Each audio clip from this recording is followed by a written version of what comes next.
There's always a moment where you know it's right, you know. A moment in your life where you know that the life you're living is right. And it's a lovely feeling. I think that you have it mostly when you're young. I think when you're young, it happens a lot, you know. You feel good about yourself. For me, it used to happen when I was writing poems,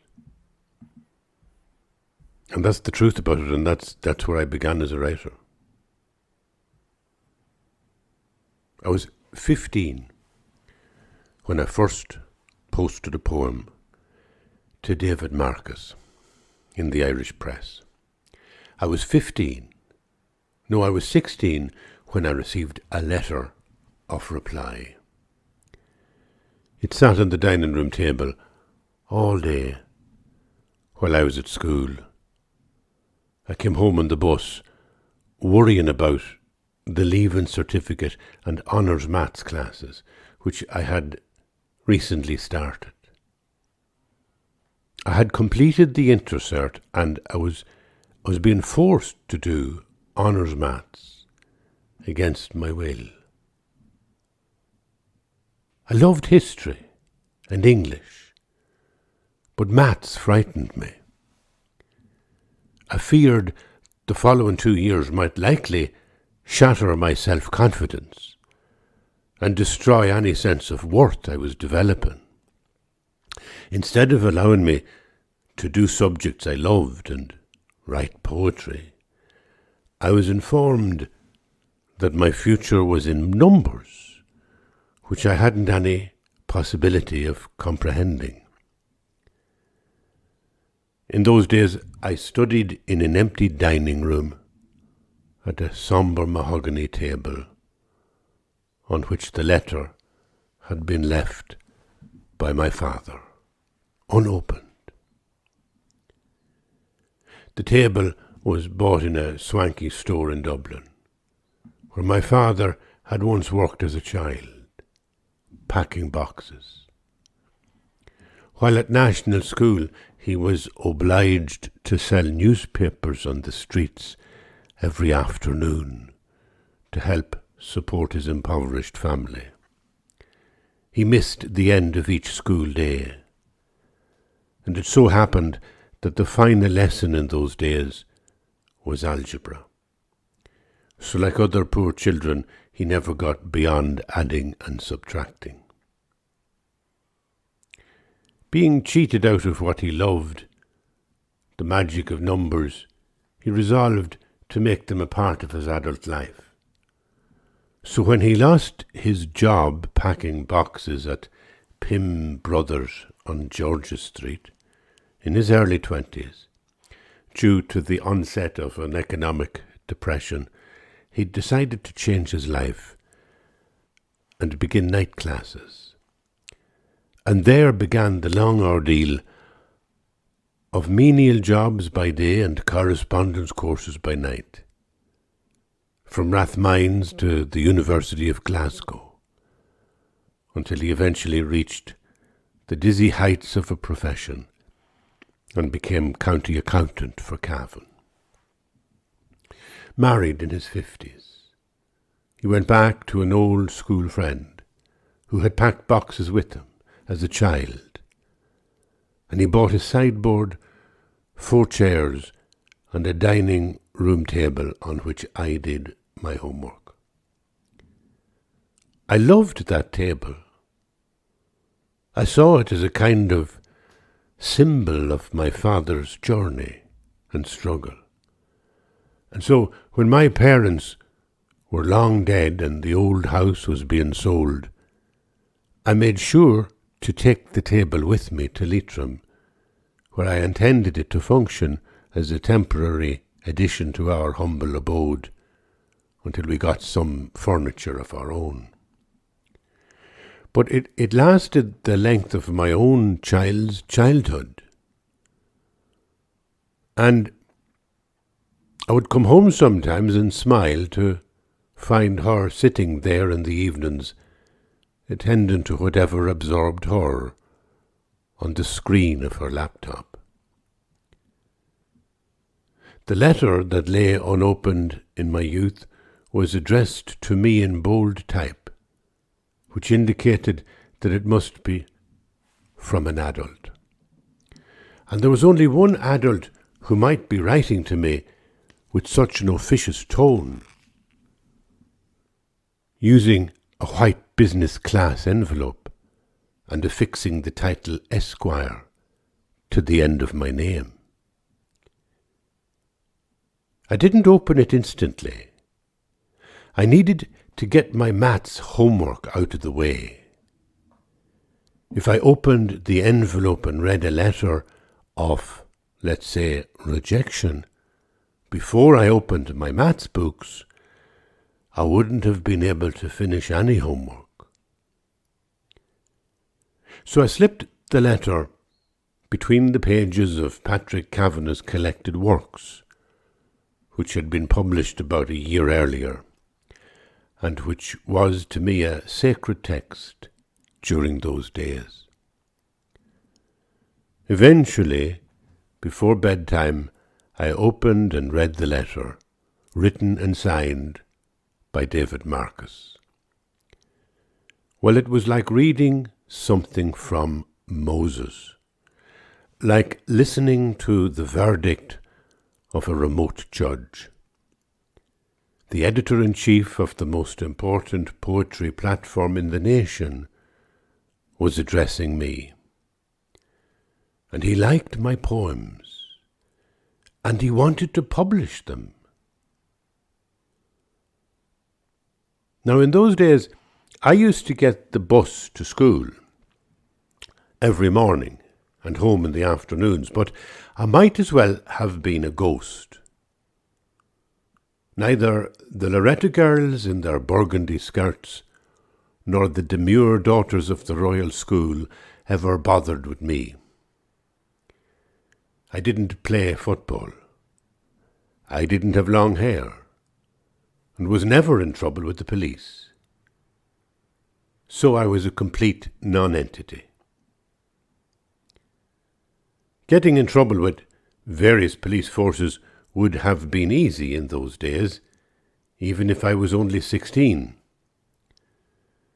In Enniskillen, where we went regularly as a family to buy butter, there were always RUC men patrolling the street outside Woolworths, fingering their pistols as they glared at young boys like me, and I'm sure the slightest impotence would have brought their ire down upon me as I brushed past them in search of Milky Way bars that were not available in the Free State. Non-entities like me dreamed of such drama. How wonderful it would be to have been in a story where the Loretta girls heard about me being in trouble with the RUC. But it never happened. Although it wasn't the RUC that I feared, it was my mother who policed my adolescence as if I were a medieval prince. She marked out the social boundaries I dared not cross. And being rude with uniformed officers in Enniskillen was the gravest of boundaries, particularly since our car was stuffed with so much butter on the way home. And besides, I was so incompetent at everything that I couldn't even get arrested for not having a light on my bicycle. And I did try regularly, but without success. There was a guard in Cavan at the time who was zealous about the law regarding bicycle lamps. He would wait in the bushes or behind a low wall of suburbia, watching for college students cycling home after official study hours at night, hoping to catch someone who wasn't adequately illuminated. Even my mother thought he was an ignoramus, So it was a notoriety I could have aspired to without fearing her wrath if I had ended up in court. I regularly cycled out in front of the pack, alone and as visible as a black cat in a coal shed. But I was never fortunate enough to do it on a night when the guard was on duty. I would love to have been an heroic narrative. I would have loved to have been caught. It might have secured me more attention on the school bus. But at 16, I had resigned myself to a life of invisibility. Then the poems were published, and my life changed. The Beatles had recorded a few LPs, and Bob Dylan whined and wailed on transistor radio sets beneath the pillows of 1,000 young girls all over the country, and some of them sat by day on my school bus, and up until then, if ever I brushed past their shoulders, they remained as detached as Zen monks. But being a poet trumped even playing football. The heroic poet, solitary and melancholy, languishing in an attic and writing love poems, would have been a matchless prize for any girl in burgundy or green. And sure enough, the moment I stepped onto the dance floor in Cavan after that first publication, I realized I had become a different person. At teenage dances, or hops as we used to call them, I slung my coat over my shoulders like it were a Yeatsian cloak, and for 18 more months I strode along the aisle of the school bus like a great colossus of wounded grace. I never mentioned this aspect of my good fortune to David Marcus when I met him for the first time some years later in his home in Dublin. Even then I was terrified of adults who had achieved so much in life. But I remember him being curious about my life as a writer, and so I mumbled to him something about a book I was working on and how I hoped it would be eventually published. "Oh, it will," he said, with assurance. "Oh, it will." And then he added, "The first of many, I hope." For me, that moment was as life-altering as the first letter, though it was just a casual remark. In that one supportive phrase, my self-image reframed again. He was graciously presuming that I might be on a pathway as a writer for the long term. David Marcus influenced the shape of my life in both those moments. Brief and terse and casual, but yet transformative for me.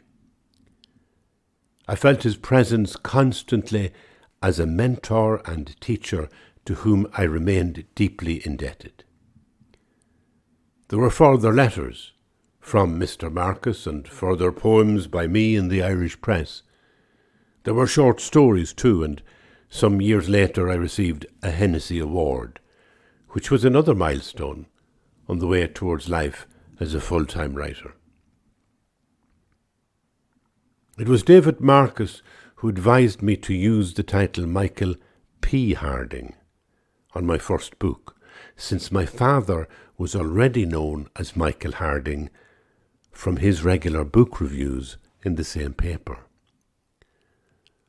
All my opportunities for writing and publishing were direct or indirect consequences of that first letter, and of David Marcus's confidence in my writing and the generosity with which he treated me as a writer, as if he were sure that I had a future. And my father was quietly proud. even though I may have written an occasional disparaging line about my childhood or my relationship with him, he never flinched in the face of poetry. Whenever he saw me at that old table in the dining room, opening other letters or reading anything other than school books, he would say, "I won't interrupt you, you're at your work." My father died only 6 years after those first poems were published, and the table outlasted him by almost 50 years. Then one leg collapsed, and the tabletop was recycled as a workbench in the garden shed. That happened last year.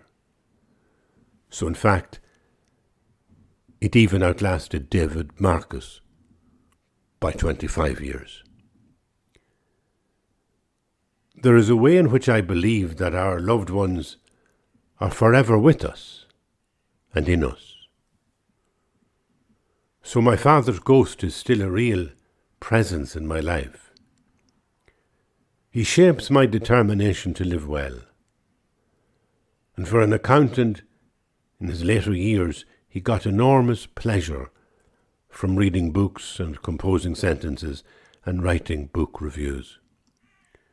Because David Marcus was the mentor who showed confidence in him too, in that long ago time of my childhood, when I dined on dreams.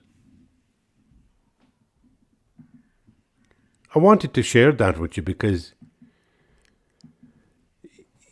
for me, David Marcus, somebody I didn't know personally, apart from the letters I would get when he'd be accepting or rejecting some of my poems. And then on one or two occasions I did meet him in his home in Dublin. But they were always formal. I was in my 20s, I was terrified. And yet I find it remarkable now, 40 years later, 40 years of being a full-time writer, 40 years since I decided one night, even though I loved what I was doing as a priest in a ministry in a parish, and yet knowing, I used to say to myself, my life is going on elsewhere. There's something else in my life happening, and I'm not aware of it. And I made the decision to step out and to do what I dreamed of. And in that, I have to say, I was helped by the school principal where I was teaching. I was chaplain to a particular school at the time, and I went to the school principal, and we took a long walk one evening, and I shared with him that I was thinking of leaving my job as a priest. And I went to him because I think it's a great idea. If you want advice, don't necessarily go to your friend. Don't necessarily go to the person who's going to give you the advice that you think is the right advice yourself. That's only talking to the mirror. When you want advice, sometimes it's really good to go to somebody that you admire, that you respect, but who challenges you, who will confront you with a different viewpoint.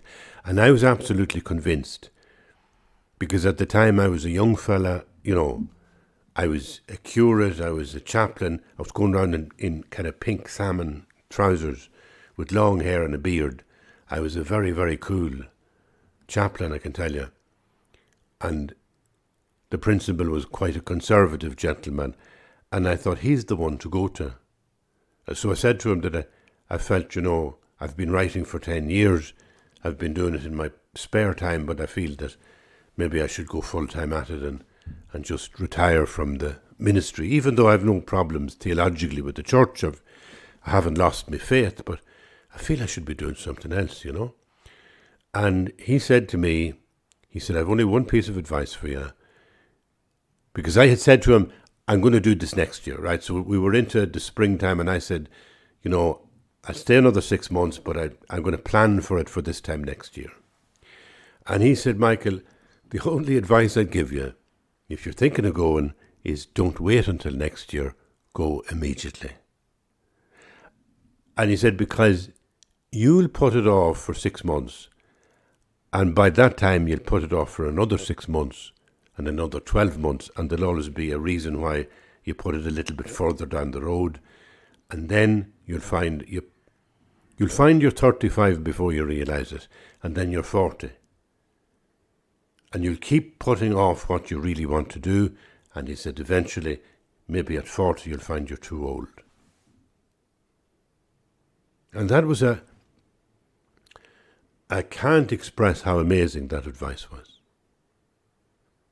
Because I did it immediately. I was gone out of the parish, I would say 4 months later. And when I left what was a secure job, if you don't mind, and a nice house going with it and everything, and I ended up like on a bicycle. I had to sell the car I had to survive, and then I was on a bicycle cycling to Dublin. And then I was living in Dublin in very small and cheap accommodation in Oakley Road and Cowper Street and different places. And sometimes I'd go home to Cavan and I wouldn't have the price of a new pair of shoes. And I'd go on the bus because I had no car. And I'd go in the door at home in Cavan, and the mother used to look at me like I was the broken clock, with a sense of confusion and disappointment in her eyes, wondering, what is this fella? He had a good job. A lot of old-fashioned people would see being a curate in those days as he's a good job, And she never kind of attacked me or criticised me for it, but she'd look at me like, are you mad in the head? What you're doing with your life? Anyway, I look back now, that's 40 years ago, this springtime. And I look back with great gratitude. And it's gratitude to loads of people along the way, like my mother, who didn't denounce me for it and always had the door open. She may have been sad and disappointed, but she never made a row about it. And when I went to get married, she was open and wonderful and joyful about it, and we danced all night at the wedding. But that teacher was a crucial person. And if I go back to the very earliest person that influenced me, it was that man, David Marcus, editor of the Irish Press at the time. Didn't know him, wasn't personal. I was a 15-year-old kid. He was a major player in the Irish literary circles. And yet his advice to me, his encouragement, his faith, his confidence in me, which came out of him like normally, and yet it led to a sense of confidence as I sit writing poetry, that every single thing in my life came out of that. And it just amazes me now how that sense of confidence that you can give to a young person can be so important to them. And, they say, mull an oige agus chohishiad. And in the present day, there's loads of stuff that you'd get uneasy with young people because they want to change the structures of society, and they want to change the idea of identity, and they want to change so much. Concepts of institutions and all the rest of it. My instinct is to praise, to encourage. They will work it out. They will work it out in ways that wouldn't be clear to me. I can't understand maybe where we're going because I'm 70. And so what the 70-year-old needs to do, or the 60-year-old, or any parent, is to encourage a young person. And encouraging them is not sort of giving a license like do what you want. Because that's not really encouragement, that's not really confidence building. That's actually just saying, well, I don't care what the feck you do. Confidence is actually focused on something in particular. If you have somebody who's a footballer, somebody who's on the camogie team, somebody who's doing horse jumping or something, confidence is saying, I know you can get over that fence. I believe in you, and I'm going to be standing here looking, watching. That's confidence. And so confidence in young people is saying that I really believe that you can find new ways to show compassion and love and joy. And even if religion is in transition, and you might think that would matter to me because I'm so enthusiastic about faith, I'm so enthusiastic about religion. I saw on St. Patrick's Day last week, and I just saw the photograph. It was a photograph of a parade. And sometimes they have St. Patrick, nearly always in a parade they have St. Patrick with the bishop's mitre and a green sort of priest's vestments, if you like, and a big mitre like a bishop. And that's a very, very common image. But there was one parade last week, and it went further in the detail. And I saw a photograph of it. It was on the back of a lorry, and they actually had an altar. They actually had an altar with lace, with a lit candle, with a chalice, and St. Patrick behind it. All you could say was that he was saying Mass. Now, there would be people of my age who would consider that blasphemous, who would be horrified by it. And I'd say if it happened 20 years ago, that it'd be on the Joe Duffy show for a month with people giving off. It's a mark of the times that nobody would be bothered with that now. Nobody would think it was offensive. And then you might think, well, isn't that a pity? But I don't think so. I really don't. And it's not that I disrespect the Eucharist or that it doesn't matter an enormous amount to me. But I also feel that the more there is a kind of a tolerance for every idea and every criticism and every argument, and if people want to criticize different religions, young people particularly, that they almost should be encouraged to do so. Because when I would encourage a young person to criticize and to question the religion, I'm actually saying to them that it matters to me that you find out what your faith is. I want you to find out your faith, your own faith. So if that means that you have to really take a bit of a swipe at the church or at patriarchy, smash the patriarchy, whatever you need to do to find your truth, do it, and do it now. Because that's the advice that I got. And I couldn't have predicted what would have happened in my life on the day that I was encouraged by that teacher to go and follow your dream. And maybe a wiser man would have said about me, he doesn't have the talent to be a full-time writer. Don't be encouraging him. He'll go astray. Hasn't he a good job? Isn't he good at what he does? Tell him to stick at what he's at. But no, he identified that in me it was a dream. In me it was a single faith and belief. And I couldn't name it. And you can't name your life until you live it. You can't name your dream until you live it.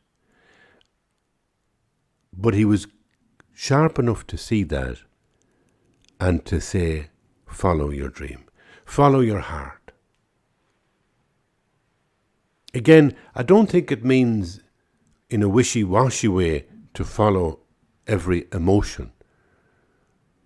Like that you might have a fad for show jumping this year. So you encourage a person to go in that direction, and then next year you find they've a fad for something completely different. And you encourage them in that direction. I think that one of the measures that a dream in a young person's heart is really strong is that there is consistency. And I don't think it's difficult to set up a process whereby you test that consistency. Very often with young writers, if they came to me, the test is really to go and write something. You know, so that you have somebody who comes to you and they are looking for advice or encouragement, and they say that they're writing a book or a play. And I would say to them, well, go and write it and come back to me and show it to me. Because that's putting the challenge on them to go away and spend 6 months working at it. So consistency would be something that I suppose the teacher, in my case, when I was thinking of going to be a full-time writer, the teacher who I went to for advice, he would have known that I had already spent 15 years following my dream. I was like at 30 years of age. If I began writing poetry when I was 15, that's 15 years. I had my own typewriter at hand always, and I used to spend very often evenings after school, 2 or 3 hours. I loved nothing more than the hours between, let's say, 8 o'clock and 10 o'clock, when I would devote to writing. On any day, and I used to love it. So there was a consistency that he was praising when he'd tell me to follow my dream. But it did change my life. And I feel very excited whenever I'm talking to a young person and I feel that in some sense they're listening to me. Now, when young people don't listen to you, it's not a bad thing. In a sense, they shouldn't be listening to you. They need to listen to their own heart, and they need to get on with their life, and they need to change the world. That's the way it happens. That's the way it happens. It is for young people to change the world. And at 70, you must never be kind of worried and depressed and feeling, oh, they're changing the world. They're supposed to. They're supposed to. If I look back to when I was a young fella in the 60s, and if I look at the way the world was then and imagine if it didn't change, well, should it be terrible? You know, that's it's a real strange thing now, but I can never resist slipping into a sense of awe about God's presence. Because the way the world unfolds, to me, seems to be always a revelation of God's presence. It's so mysterious. God's presence is like, I talk about it in nature, you know. Christ before me, Christ behind me. It doesn't mean that there's a Victorian ghost behind me or before me or above me. There isn't a figure, you know, with long hair looking like a Middle Eastern male floating around the place. That's not what I get when I think Christ before me, Christ behind me. And in fact, I noticed when I was reading Evagrius a couple of years ago, how he said that if the monk, and we're talking 3rd, 4th century in the deserts of Egypt, but he would say that if the monk is meditating on the presence of Christ, a visual image is not such a great idea. In fact, if you do have a visual image of Christ, it can be very unhelpful. I suppose what he meant was that it creates a category. It creates an idea of Christ as, you know, an object in the universe. And that actually takes away the intimacy between you and Christ. So I'll tell you where you get real intimacy with Christ. Let me tell you. And it's all hidden in that amazing poem. Christ before me, Christ behind me, Christ above me, Christ within me, Christ in everyone I meet. You know, that ancient 6th century poem, prayer by St. Patrick, or attributed to him, is not a Victorian idea like there's a ghost called Christ floating around behind me or before me. What it means is that if I'm standing here as I am at the minute, and I'm looking out the window at the gorse, wild, big, Oh, huge big patches of it now rising to heaven, dark green and blazing yellow. That's what I'm looking at. When I say Christ before me, I'm looking at the gorse and I'm thinking of the gorse, and it's the gorse that I mean when I say Christ before me. And if there is a lake behind me, which there's not, okay, there's the wall of the studio behind me. That's what's behind me. There's a wall, there's two bookcases with books in them. That's what's behind me. So when I say Christ behind me, I'm not sort of imagining some kind of ghostly figure. What I am meaning is that the bookcases and the wall and the molecules and the atoms that make them substantial in time and space, they vibrate with the presence of Christ. That is Christ. That is my Christ. Everything around me is Christ. Normally now I say God. I say everything around me is God. Normally I quote the Islamic idea, there is nothing but God. There is nothing. Nothing exists but is God. I see everything around me, all reality around me, as a veil that is both hiding and revealing God's presence. And today I'm just switching that slightly because I'm focusing on Christ. And what I'm saying is that I don't buy into that Christ as being some sort of Victorian ghost. Some sort of, replication of the image that we have at the resurrection, that there's this figure floating around the place. Because when you do that, the same as when you do it with God, you have created a category. You've created an object in the universe. You've created a being as an object. So Christ then becomes the being that may be the most supreme being in the universe, bigger than any elephant or mouse that was ever created, or dinosaur, but essentially, maybe not physical, maybe metaphysical, but you're still talking about a being that has been created, that's there, objectively in the universe. And that's not what they say, about Christ. What the theologians have been saying for hundreds of years is that there is nothing but God.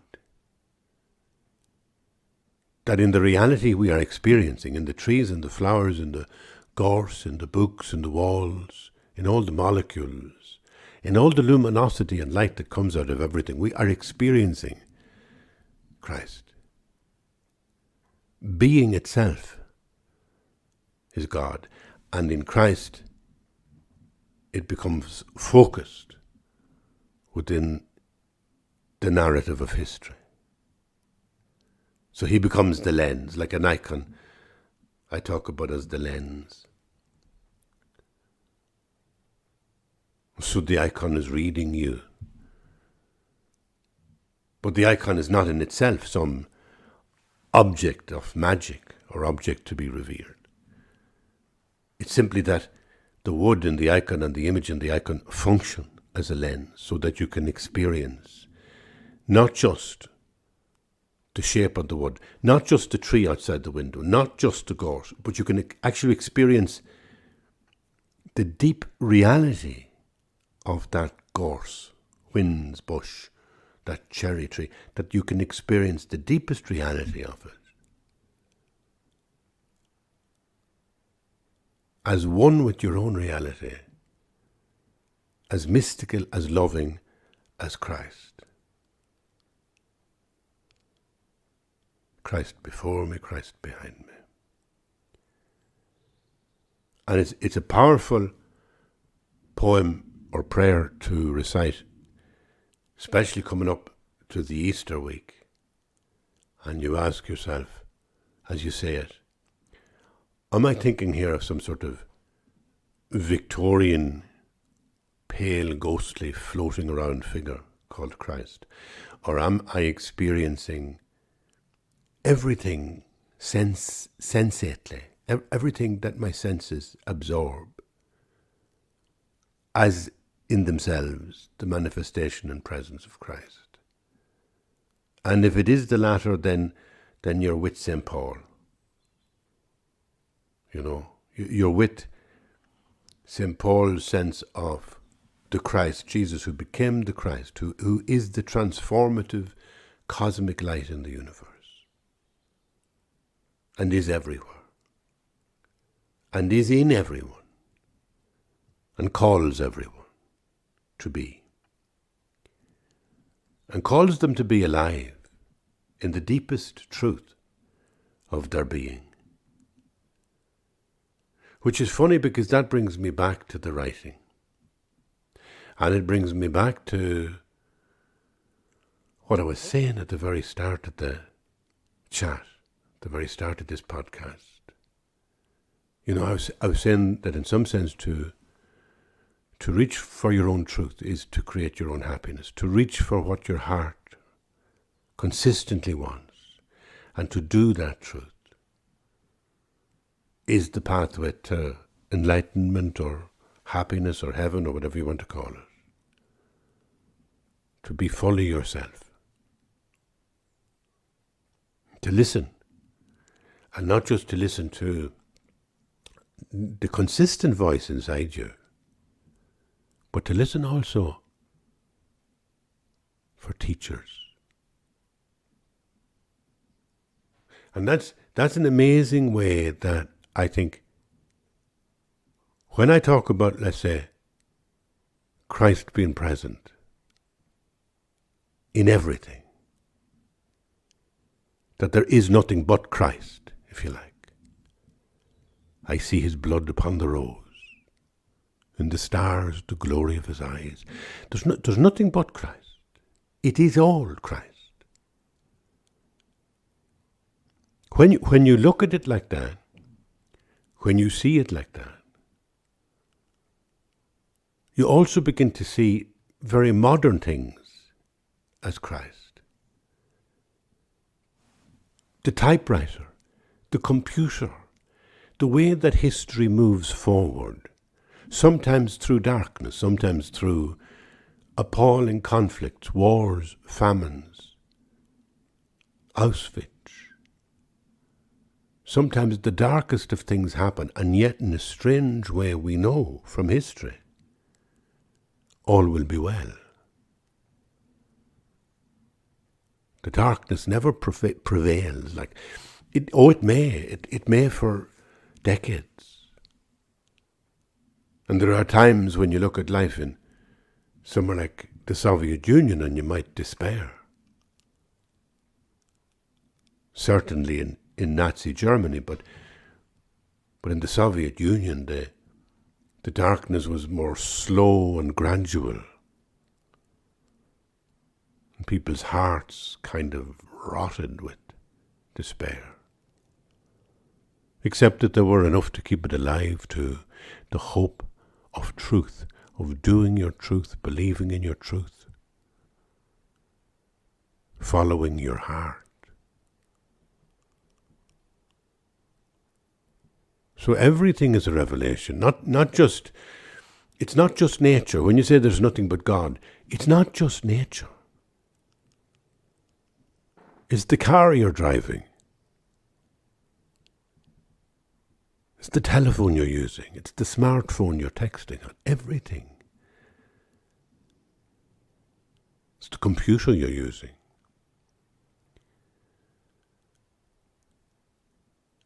There's no moment, I believe, in my life, there is no moment in which I am not being directed. There's no moment where I am not getting guidance from a wise teacher. And the wise teacher might be some person who walks in the door and gives me advice or says something casual to me in a supermarket. It might be the way the cat relates to me emotionally. Whatever is happening, whatever arises in the interaction between my consciousness and the sensate reality around me, whatever that junction is, in each moment, I'm being directed. And if I listen to my heart, in each moment, I will find the direction. I will just know. It's called awakening to your conscience. And it's one of the best advices you could give to young people too. Rather than chastising them when you're kind of worried that, God, maybe they'll be on the wrong direction, you know. In the old days, people would joke, you'd see the young one going out the door, 16 years of age, and she's going out for, one of her first disco experiences with a skirt wrapped around her thighs and high heel boots. And you say, where are you going in that? She'd say, I'm going out. And you want to say things like, you're not leaving the house like that. Maybe there is a reason to say that. Maybe there is a time to be more in a loving way. In a loving way to put some sort of context on how young people should live their lives. Maybe there is a reason for that. Maybe we don't do enough of it as parents. We don't give enough context and say, look, there's the context in which you can go out now. But you put limitations on the young person because they may not. Too much freedom too soon can be a burden, can make young people angry and frustrated. There's a possibility that too much liberal behaviour in the past 20, 30 years in Western culture is actually what's making young people unhappy and angry. Because surveys are showing that young people are more unhappy than they were 30 or 40 years ago, which is worth thinking about. And there's no doubt that young people, and by that I mean people up to their 30s, they're very angry. I'm not saying that they have a right. They have a right to be angry. I'm not saying what's right or wrong in relation to how we look after young people. I think that what I'm saying is that young people, when they're young, teenagers, they might be happier if they're given a context within which to be happy. You say, like, these are the limits to your freedom for the moment. When you're 18, you can get more freedom. That may be the case. And I don't think that contradicts my other view, which sounds the opposite, that the best thing you can do for young people is to encourage them to believe in their dreams. So the two seem like a little bit of a paradox, and maybe that is also part of the mystery of how you try and cope with the world as it changes. But I'm certain that in my life, I think in anybody's life, there is never a single moment where you're not getting direction. If you listen in the moment. And this goes for me, I can tell you, even if I'm confused about something so badly that I wake in the middle of the night worrying about it, and that's always a really interesting thing. What keeps you awake at night? What keeps you awake at night? Ask yourself that. And rather than ignore it, get up out of the bed and listen to it. But don't go with it. Just listen to it, So I wake in the middle of the night and I'm angry with somebody who I have to have a meeting with, let's say, about the theatre, and it's going to happen in the next 10 days. And just something about this other person irritates me, and I wake in the middle of the night irritated, and I feel I know the cause of the irritation. And I do sit with it. I do think about it. But I never act on it.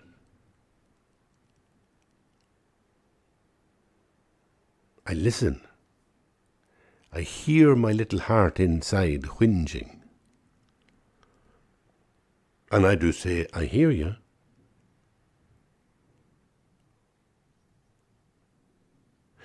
And in that kind of silence, I find I'm getting direction.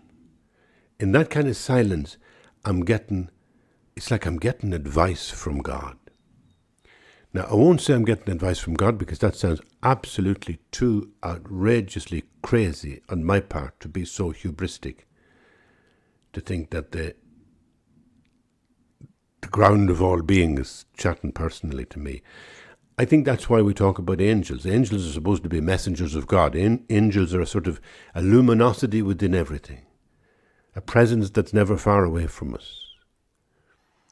So a better way to put it probably is that in those moments in the middle of the night when I'm kind of, irritated about an editor in a publishing house or somebody I have to meet in relation to theatre, and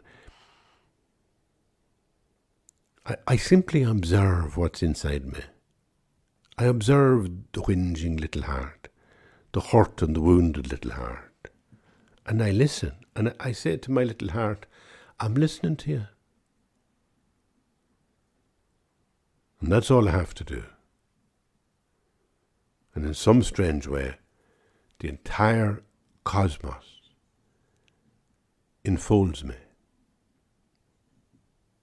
It just feels like I'm comfortable. It's 4 o'clock in the morning, and yet 10 minutes ago I was angry. I woke up. Now I paid it attention. I'm not angry anymore. I don't have to get up in the morning and phone the guy and give off to him. I don't have to do anything. But simply by listening, I could feel I was getting direction.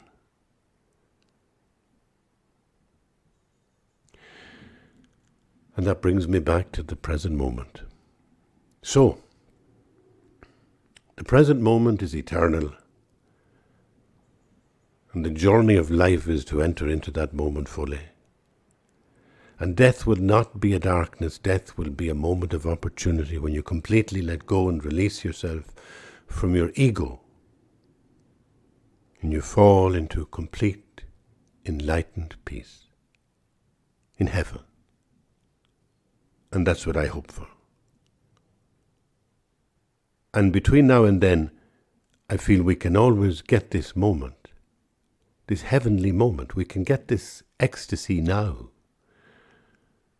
In the Eucharist, in the sacraments, in silent and solitary prayer, in love, in intimacy. And if we believe that, then that's what we'll have in our hearts when we talk to young people. And then we will, rather than be telling them they're going the wrong direction or they shouldn't be doing this or they shouldn't be doing that, we're more likely to say, I believe in you. You will find your goal. Because what you're saying really is that you believe God will find them. If I believe in God, I'm not worried about young people. Because it's He that believes in them. And all will be well. And they too will find themselves at moments in their life, in the present moment, awakened in the present moment. They too, in their turn, will have these moments of enlightenment and insight and wisdom. And they too will realize from the direction they get in the heart that all things will end in peace. All will be well. Thank you for being here. Bye-bye.